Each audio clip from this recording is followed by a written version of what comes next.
గృహస్థ ధర్మంలో ఉండి మనకలాగా మనం చేసుకుంటే అలా చేసుకోవచ్చు కదా, వాళ్ళు ఎందుకు అఘోరిగా వెళ్ళాలి అని. It's a very wonderful question that everyone should know. Prabhat Ranjan Sarkar గారు ఆయన భూమి మీదకి పరమేశ్వరుడిగా పుట్టినప్పుడు అక్కడ అందరూ కూడా జమాల్పూర్లో పుట్టారు.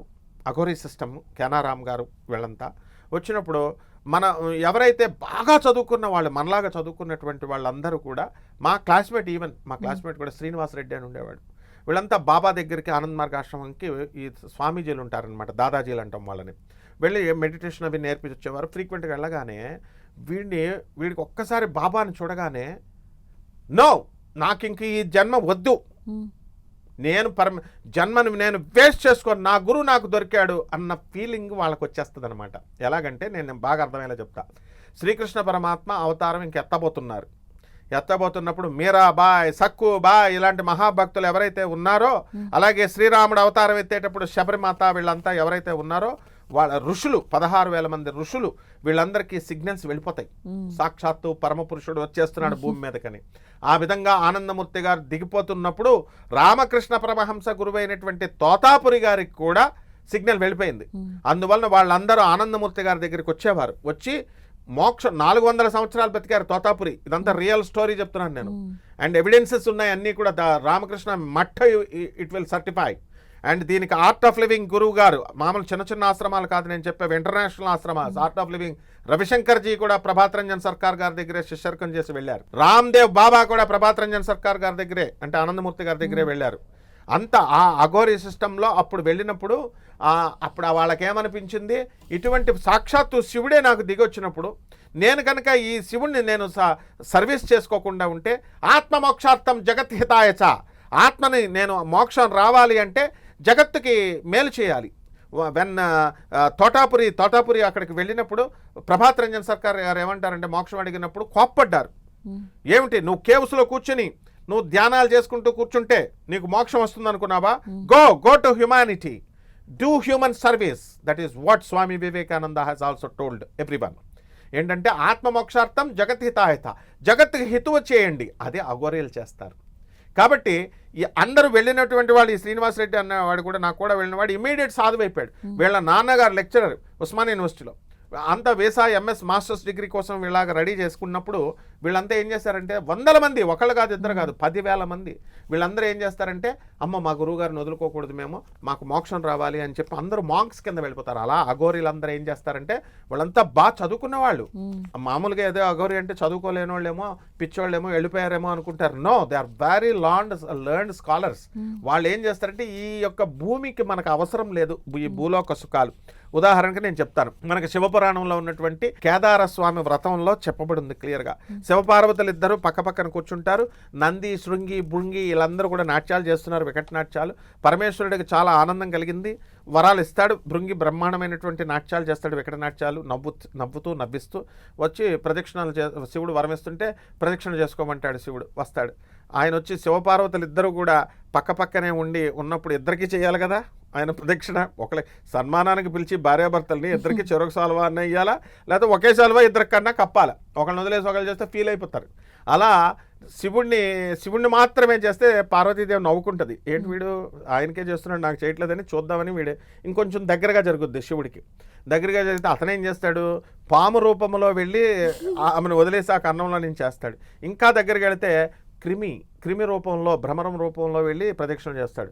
అప్పుడు పార్వతీదేవి ఇన్సల్ట్ ఫీల్ అయ్యి అడుగుతుంది, ఏమిటి స్వామి ఇతను ఇలా చేస్తున్నాడంటే, భూలోకంలో సుఖాలు నువ్వు ఇస్తావు, అన్ని వదిలేసుకున్న వాళ్ళకెందుకమ్మా, అఘోరీలకెందుకు, నేను మోక్షం కావాలా. అలా అఘోరీలకి ఏంటంటే కేవలము మోక్షం కావాలి. ఇంకా వాళ్ళకి ప్రపంచంలో బ్యాంక్ అకౌంట్లు ఉండవు, ఆధార్ అకౌంట్లు ఉండవు, ఆధార్ కార్డులు ఉండవు, ఏమీ ఉండవు.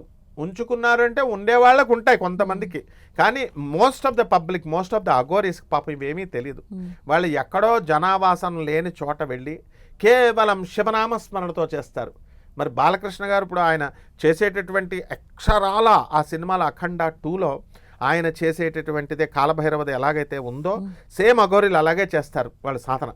ఎలా దేవరాజ సేవ్యమాన భావనాంగ్రి పంకజం వ్యాళ యజ్ఞసూత్రం ఇందు శేఖరం కృపాకరం నారదాది యోగి బృంద వందితం దిగంబరం కాశికాపురాధినాథ కాలభైరవం భజే. ఎలా చేశారు ఆయన? కొత్తవాల్ బాలకృష్ణ గారికి ఏం కొత్తవాల్ అంటే కాలభైరవుడు, కొత్తవాల్ కాశీపురానికి క్షేత్ర పాలకుడు ఆయన చంద్రశేఖరుణ్ణి శిరస్సు మీద ధరించుకొని ఆయన ఆ తర్వాత పాములన్నిటిని కూడా ఇలాగా మెడలో అవన్నీ చూపిస్తారు ఆయనకి, ఆ కవచాన్ని ఇలా వేసి ఆ తర్వాత ఆయన ఎలా చేస్తాడు ఆ సినిమాలో కూడా విలన్లంతా కూడా దేవరాజ సేవ్యమాన ఆ మొత్తము ఆ విలన్లైనటువంటి వాళ్ళంతా కూడా ఇంద్రుడు ఏ విధంగా అయితే కాలభైరవుడిని పూజ చేస్తారో హేమీల సైతం అందరూ వచ్చి బాలకృష్ణకు సేవ చేస్తుంటే ఆ సినిమాలో ఆయన ఎట్టి పరిస్థితుల్లో కూడా ఆయన ఆశుతోషుడు, ఆయన బోళాశంకరుడు, వెంటనే వరాలు ఇవ్వడమే తప్ప మామూలుగా ఆయన మనస్తత్వం కూడా అంతే, చిన్నపిల్లాడి మనస్తత్వం. అభిమానులందరూ వచ్చి వెంటనే కోపం అభిమానులు వచ్చి ఫోటో అని విసిగిస్తుంటే ఆయన ఏం చేస్తారు, కొట్టారని చాలామంది అంటారు. అయితే వాళ్ళు ఏంటి, ఎందుకురా మీరు అభిమానుల అసలు బాలబాబు గారికి ఉన్నటువంటి హృదయంలోనే గుళ్ళు కట్టుకొని మీరు నన్ను చూసుకుంటున్నారు, ఇంకా మళ్ళీ సపరేట్ ఫోటోలు ఇవన్నీ ఎందుకు? ఈ సినిమా ఏంటిది? అఖండ అఘోరి అంటే ఏంటి? ఏకాంతంగా ఐసోలేటెడ్ ప్లేస్లో చేసుకోవాలి. కాబట్టి మీరు ఫోటోలు ఇవన్నీ మళ్ళీ ఎందుకు బహిర్గతం అవుతున్నారని జస్ట్ అలా కొడతారు. అప్పుడు వాళ్ళేంటి జస్ట్ అలా టచ్ చేస్తారు, వీళ్ళేం ఫీల్ అయిపోరు వాళ్ళు కొట్టేశారని. అబ్బని తీయని దబ్బా అని వాళ్ళు ఎంత ఎలా అయితే హ్యాపీగా ఫీల్ అవుతారో, అబ్బా మా బాలకృష్ణ మా హీరో మమ్మల్ని టచ్ చేశారు కొట్టారని అంత దేవుళ్లాగా ఆయన్ని చూసుకునేటటువంటి అభిమానులు ఉన్నారు ఆయనకి. కాబట్టి అలాగే భానుకోటి భాస్వరం భవాబ్ది తారకం పరం నీలకంఠ మీప్సితార్థదాయకం త్రిలోచనం కాల మంబుజాక్ష శూలమక్షరం కాశికాపురాధినాథ కాలభైరవం భజే. ఆయన ముఖ వర్చస్సు కూడా మనం గమనిస్తే ఆ సినిమాలో భానుకోటి భాస్వరం, కోటి సూర్యులను తీసుకొచ్చి అక్కడ చూపిస్తే ఆయన జుట్టంతా అలా పైకి రావడం, ఆ ముఖంలో ఆ వర్చస్సు అదంతా కూడా అఘోరి, నిజమైనటువంటి అఘోరి ఎలా ఉంటాడో ఆ విధంగా ఆయన్ని ఆ పాత్రలో తీర్చిదిద్దారు. అంటే అక్కడ ఆయన డైరెక్టర్ బోయపాటి శ్రీనివాస్ గారు వీళ్ళందరినీ కూడా మనం మెచ్చుకోవాలి. అలాగే అక్కడ ఆ 4 ఆయుధాలు ధరిస్తాడు ఆయన, శూలటంక పాశదండ పాణిమాది కారణం శ్యామకాయ మాది దేవమక్షరం నిరామయం భీమ విక్రమం ప్రభుం విచిత్రతాండవ ప్రియం కాశికాపురాధినాథ కాలభైరవం భజే. శూలము, పాశము, కంఠము, టంకము ఇవన్నీ చేతిలో పెట్టుకుని ఆయన త్రిశూలాన్ని ఇలా తిప్పుతుంటే అంత ప్రాక్టీస్ అవసరం అసలు దానికి. సో ఆది కారణం ఇప్పుడు ఆయన 1000 కోట్ల రూపాయల పైన ఆ సినిమా బ్రహ్మాండంగా తీసుకొస్తుంది. అండ్ ఈ యొక్క దక్షిణ ఆచారంలో మనకి ఈ యొక్క దక్షిణ భారతదేశంలోనే ఈ సినిమా తలమానికమవుతుంది, ఆణిముత్యం అవుతుంది. ఎందుకంటే అఖండాలో 1లో అసలు మామూలుగా నిజంగా అఘోరి నడిచి వచ్చేస్తున్నాడా అన్నంత ఇదిగా ఆయన యాక్ట్ చేశారు. ఇందులో ఈయన విశ్వరూపం అన్నమాట. గోదావరి నది ఎక్కడ పుట్టింది? నాసికా త్రయంబకేశ్వరంలో ఒక పాయలాగా పుట్టింది, చిన్నగా ఒక్కొక్క డ్రాప్. మన రాజమండ్రి మా ఊరు పక్కనే అఖండ గోదావరి అంటాం, అంటే ఇంకా దాని మహాసముద్రం. అలా బాలకృష్ణ చిన్నప్పటి నుంచి స్లోగా చేసుకుంటూ వచ్చి అఖండాగా లాస్ట్ ఇయర్ పార్ట్ 1లో చేస్తూ ఈ అఖండ 2లో నటనాగ్ర విశ్వరూపాన్ని చూపించాడు. ఇంకా నభూతో నభవిష్యతి, అదైతే సత్యమమ్మ. ఎవ్వరూ కూడా మళ్ళీ ఆ పాత్ర వేసినా కూడా అఘోరి పాత్రని బాలకృష్ణ గారు వేసినంత ఇదిగా రంజింపజేయలేరు. ఎందువలనంటే సాక్షాత్తు సాంబశివుడే ఈ యొక్క అఘోరీ సిస్టమ్ని ప్రజలందరికీ తెలియాలి. ఎందుకంటే వీళ్ళందరూ కూడా తాగేస్తారంటున్నారు, మనిషి హ్యూమన్ బాడీస్ తినేస్తానంటున్నారు, పిచ్చి పిచ్చిగా చూపిస్తున్నారు.